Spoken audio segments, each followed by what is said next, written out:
To create a non-illuminating head segment, besides understanding the underlying principles, you need to identify its conditions. How do you do that? You need a car, for example, an M3 with an S58 engine or a C63 with a 63 engine. You need the necessary equipment for disassembly and assembly, and you must be willing to go through the process. You also need to conduct endurance tests and accumulate such conditions to design a truly non-illuminating head segment. Initially, it may be relatively straightforward for smaller engines like B48 or B58 because the cars are readily available. But for higher-end cars, they become more expensive.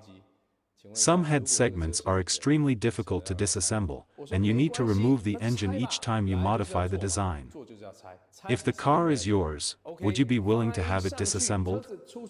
If you are okay with it, then go ahead because that's what it takes. The process may involve multiple disassemblies and modifications.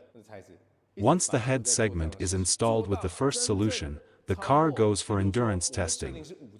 If it illuminates after running 1,000 kilometers, you come back and disassemble it. Then you modify the design for the second time.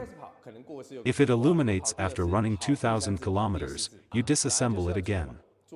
You continue this cycle, improving the solution with each iteration. For example, if the target is to make it non-illuminating for 5,000 kilometers, you keep working on it until you achieve that goal.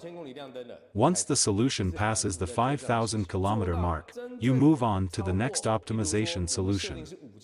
The process involves repeatedly running tests, potentially encountering failures, and refining the solution. It's a continuous cycle of improvement and iteration until the desired outcome is achieved.